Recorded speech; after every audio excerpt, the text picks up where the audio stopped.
So probably the most unique feature about CNC4 from a multiplayer standpoint is our domination mode. So the way domination mode works is you have 5 goal nodes, which we call our Tiberian control hubs, spread around the map. And the objective is to capture those nodes and hold on to them for as long as possible to accumulate points so that your team can win. So there's a variety of ways to win, but it's not just killing the other guy, it's objective based. Though you can kill the other guy, it will help you win. And the bigger the thing you kill, the more points you get. Along the same lines, getting rid of base building means that you want the player to be able to do something across the map and really be able to project power in different areas and take control of it with units or resources or what have you. It's more about working as a team, working with 2, 3, 4 other teammates to really spread out, capture those nodes, use the class system to actually hold those nodes and then branch out. So you play as a group as opposed to just being 5 guys on the same side all trying to kill the other person. We try and encourage team play. What this results in is a case where team play is much more important than it was in previous games. Although in previous games you could quickly run in and decimate somebody's base, in this particular case, if you're not constantly aware of the battlefield, where your forces are and where the battle lines are drawn, you're not going to be able to hold control of those Tiberian control networks and not going to be able to win. We've lost Node 1.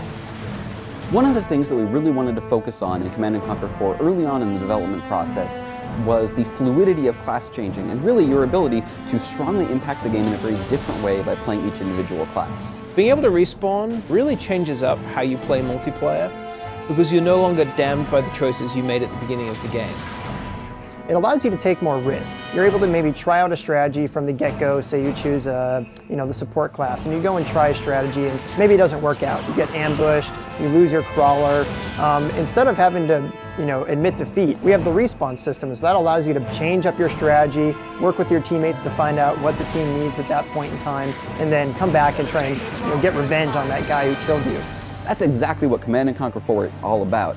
Getting into the action as soon as possible, not having a whole lot of wait time in between, and being able to make those split-second decisions that turn the tide of battle completely in the other direction. We captured 3 control nodes.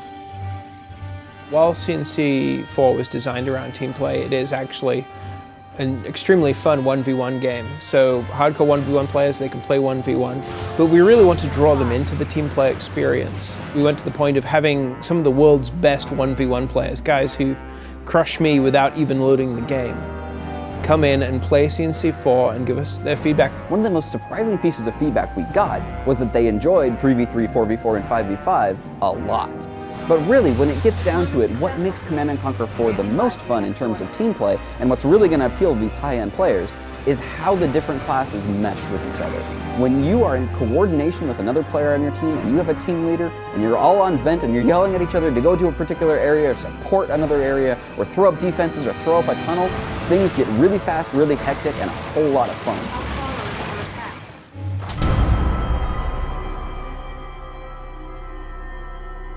Just like in multiplayer, it's going to be very important to coordinate with your teammate in co-op to have the most optimal single-player experience. Yeah, you could both build tanks, but ultimately when something flies into your radar, you're not going to be able to shoot back at it. It's the best idea to have one player as one class and another player as another complementary class. Where, the class that you're playing, the class that your teammate's playing, the communication, all of that is still there.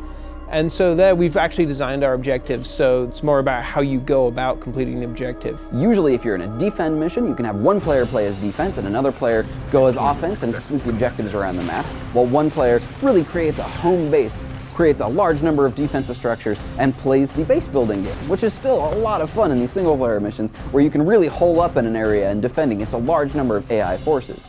We don't want it to be, this is the offense class objective. It's more about, this is the objective.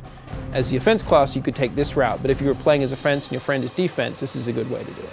Overall, we're really looking forward to people jumping online and trying out Command & Conquer 4. We've tried a large number of different methodologies to allow players to jump in, get the action they want out of a Command & Conquer game, but at the same time be playing in a very social atmosphere with their friends and allow them to focus on the teamwork aspects that really make multiplayer longevity increase dramatically. So if you're interested in exploring new ways to play RTS multiplayer, but you still like to pull up tanks, I think CNC4 multiplayer is for you. It has team play, you can play as one-on-one player, even in a team play context. And then we got co-op, we have full co-op, which is just a whole new way to play campaign. It's like a real progression on what we've done in the past. We knew that multiplayer was going to be the thing that lasted a long time after launch, so we've put a lot of effort into trying to make that the best experience ever, trying to make it less intimidating for players to get online and to have a great time playing CNC. And we hope you all check it out when the game is on shelves on March 16th.